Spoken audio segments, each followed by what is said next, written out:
Is there a Steve Green? Yes. Steve Green. Good morning. Good morning. How are you today? Good. Appreciate you being here. Thank you for having me. My name is Steve Green. I'm the Sir, founder could of a you company please called... just hit the red button there, by the way? Thank you. Sorry. My name is Steve Green. I'm the founder of a company called MedHead.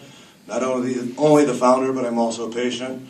I work diligently to become an expert in non-smokable forms of medical marijuana, which include food preparations, tinctures, capsules, and topical ointments. In these products I make, the material which is used for the preparation is tested for potency, impurities, and toxins.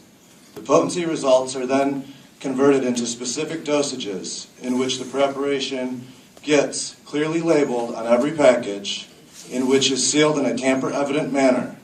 There are three very important reasons I see that patients need safe access centers apart from certified caregivers alone. Health of the patients. There are many patients that do not smoke marijuana. Edible and topical uses of marijuana are considered healthier and provide greater therapeutic benefits. B, may be unhealthy to patients with certain conditions such as lung cancer, COPD, or other diseases that would inhibit smoking of anything. Specialized preparation. I have spent the better part of 3 years, aside from sleeping and caring for my children, to educate myself in researching and developing non-smokable methods of taking medical marijuana. Creating a non-smokable medicine demands a precise skill and expertise that differs greatly from the requirements in cultivating marijuana. Making it edible is an involved process that takes a lot of time. I do not have time to both cultivate and prepare non-smokable medications. 99% of all caregivers do not know how to prepare specialty non-smokable methods of marijuana. The number of patients who need to use marijuana in a non-smokable ways is disproportionate to the number of caregivers who can provide it. Since there are far too many caregivers who can provide these specialized forms of marijuana, patients need to have a secondary access point besides their own caregiver. Further specialization is found in cultivating of high CBD, low THC material, which we call CBD rich. Because CBD, cannabidiol, is a cannabinoid that does not cause a psychoactive change, i.e. a high, a marijuana plant that is CBD rich is not typically a recreational plant. It is a very specialized plant, and it is very rare for a caregiver to have a CBD rich plant material. Because of its rarity and benefits that differ extremely from ordinary marijuana, the standard marijuana, it is necessary for patients to have a secondary access to marijuana besides their own caregiver. Testing and quality control. When a caregiver is the only source of a medication for a patient, there is no motivation to get the medicine tested. From the time it takes to grow a plant, harvest it, dry it, cure it, and prepare it into a non-smokable application, i.e. reformat the marijuana, it can take up to 6 months. When a patient signs up with a caregiver, he or she has an expectation to wait several months for their specialized preparation to be completed.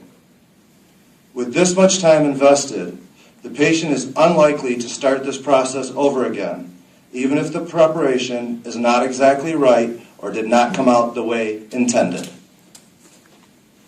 With that kind of job security, the caregiver is more likely to cut corners or provide inferior preparations that may in fact not be helpful to the patient, which a distribution center in which there would be a competitive market would encourage a better and safer product for the patients, which is ultimately our goal. I am a medical marijuana patient. I suffer from epilepsy. I use a form of non-smokable marijuana. It's a capsule. I use it in two forms. I take 600 milligrams of CBD, cannabidiol, in the AM. I take 600 milligrams of THC, Delta 11, as was referenced earlier with the driving, and the 11 is when it's processed through your liver. That's what changes it over. Again, both of the forms I take are non-smokable. Both forms are taken in a capsule, the same type of capsule you'd get at a health food store and put any other fish oil or herbal product into. Okay, thank you. So are there, in your opinion, any benefits to smokable marijuana that cannot be realized from non-smokable marijuana? Absolutely. There are some patients that need an immediate effect, and in some situations, smoking marijuana is the only way to achieve immediate effect. And in those situations, I wouldn't want to see anyone limited. I've just had my best success with the non-smokable product. Okay, appreciate you clearing that up. So you're not saying that it should be all non-smokable? Absolutely not. That's another option that provides different benefits? Correct. Okay. Questions from members? No question. Vice Chair Keston. Who did you? I don't know if you said this. I might have missed it. Who puts it in a capsule for you? My wife is currently my caregiver, so my wife would be the one that puts it into a capsule for me. I mean, you could get these empty capsules and they put it in there? How does that work? I'm just curious. It works in like the sense that I said we've done this for over 3 years. We've developed a product that I use. It's been lab tested. We've had over 100 lab tests.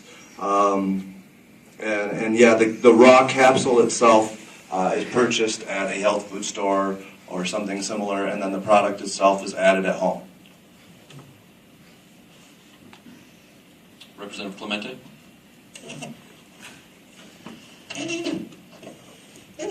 As part of your regime that you take with the non-smokable medical marijuana, are you taking other prescription drugs as well? I am pleased to tell you that in 2009 I took 30 prescriptions a day, and I'm also pleased to tell you that today I take no pharmaceutical medications at all. Yeah! Woo-hoo! Again, I would like to just to give you perspective, give you a couple of prescriptions I was on: morphine, fentanyl, Xanax, Valium, Adderall, Topamax, Keppra, etc. So it's really something I never thought I would see in my life as a day that I do not have to take pharmaceutical pills. I appreciate that question, and yeah, it's been over a year since I've taken a pharmaceutical pill, and it's been since end of November 2011 since I've had a seizure. In 2009, I suffered over 100 grand mal seizures, and before the act, the state paid, the DHS department paid for my care and my child's care when my wife would go to work. I was incapacitated due to the seizures and the medications. I could not watch for my own children, so when my wife had to go to work, the state paid a friend or companion to come over and watch me and the children. I'm also impressed to tell you that I'm doing fantastic today, and we went to the park, we went to Splash Village in Frankenmuth. The kids all had a great time, and I remember every bit of it. Thank you. I'm going to ask, going forward, and I do appreciate that as well, I'm going to ask that we do not respond either in favor or against any testimony given here. Representative Clemente. I guess the other question I'd ask is that, I'm looking for, congratulations first. I'm very, that's wonderful to hear. But from a scientific perspective, who does the studies that relate to this, or is there any sort of infrastructure of studies that, like double blind, that say, okay, we've done this and then we've done that, and the positive effect? Could you direct me with that? Sure. Due to some of the problems you guys have discussed earlier with the scheduling of marijuana federally, it really puts a restriction on the availability to even do the testing we would all love to see done. So with that in place, it's very hard to have any testing. There are some testing done in single compounds or extracted compounds, chemical synthesis of compounds in the cannabis plant. There are over 60 patents for medications that will deliver cannabinoids. Cannabinoids are the compounds that are found in the marijuana plant. And so there is no good form of research and development as you would ask for. Although we have found with ourselves and with other patients that we have to find and do that diligent work on our own to find what works for each patient. An interesting fact with medical marijuana is that it does not have the desired effect that a lot of doctors or pharmaceutical people are used to, where one drug will give one effect to 99% of the population. Marijuana is an herbal supplement, so it provides something that is a little bit of a different effect for each person. Like I said, there's different effects with the THC and the CBD. One of the things that I experienced as testing over time through myself, since there was no great library of information to dig into that had any relevant information, is I found that the CBD, the cannabidiol, the one that does not provide the psychotropic high, that produced me the most relief in my seizures. My seizures are developed from a swelling and some brain scar tissue. You have a blood-brain barrier. A lot of pharmaceutical medications cannot cross through the blood-brain barrier. Marijuana and cannabidiol are one of the few substances that can cross through the blood-brain barrier. So I'm not a doctor or a lawyer, but I would guess that the cannabidiol is going through the blood-brain barrier, reducing the swelling where the scar tissue is, and preventing me from having seizures. Any further questions? Seeing none, Mr. Green, thank you for being here this morning. Thank you guys for your time.